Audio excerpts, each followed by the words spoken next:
Yes, Osoro. Thank you very much, Honorable Speaker. Honorable Speaker, immediately we had an issue here on 25th. That Sunday, Honorable Speaker, I tried to attend some church, a men's conference in Ruiru constituency, Honorable Speaker. And immediately I entered that church that I do not worship in. People started singing as I walked, towards my sitting position. 2 million, 2 million, 2 million. I am not an MP elected to represent the people of Ruiru constituency.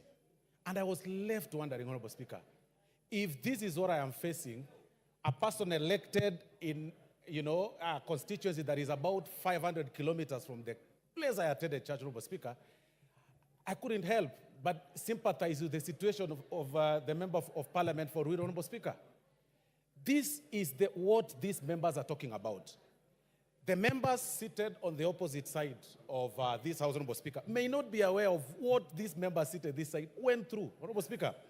It is extremely difficult to simply just say, by a mere expression or attendance of this honorable member in the floor of the House and just saying, please forgive me, to them it sounds so easy that just forgive.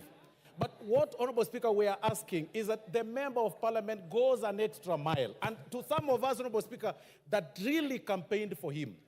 There's some of us who went out there when he went there when he was vying in the first term. And when he did not even know us by name, Honorable Speaker, during the by-elections. And people contributed.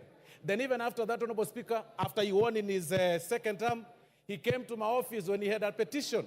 And we actually won in his petition. He was awarded the costs. He did not even forgive the petitioner that was running against him. He's actually telling me that you must attach his property.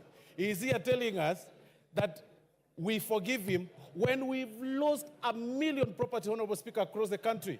The honorable member from Nyeri, the honorable from one of the Kieni, the honorable Chieni, Honorable Speaker, lost 3 supermarkets. 3 supermarkets. I mean, worth 5 billion shillings, Honorable Speaker. And any time he was actually walking around, 5 million, I'm sorry, 500 million. 5 billion plus the house, Honorable Speaker. And people were singing to his house saying, you have 2 million. In the minds of the people in the villages, Honorable Speaker, they think 2 million is a huge amount that can build supermarkets, that can stock the entire supermarket. And Honorable Koimburi did not even stop at that, Honorable Speaker. He went ahead in another function in the company of another top government official of this country and repeated the same words, Honorable Speaker, in another function, Honorable Speaker. So we do not know what apology was he seeking for. Was it for the first mistake of saying a lie, or the second mistake of repeating the lie, and the third mistake of writing on social media and in his own letter that he served in your office and the majority leader, and still posted it on social media and said fake? So which apology should we take? Is it the first, second, or third apology, Honorable Speaker?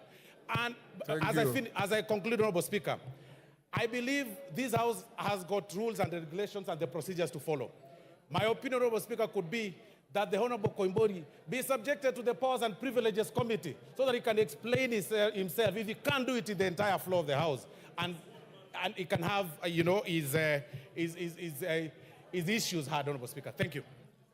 Honorable members, I want to bring this to an end. Honorable Koimburi, did you label the letter that you sent to my office and I read to this House as fake? Before I give direction.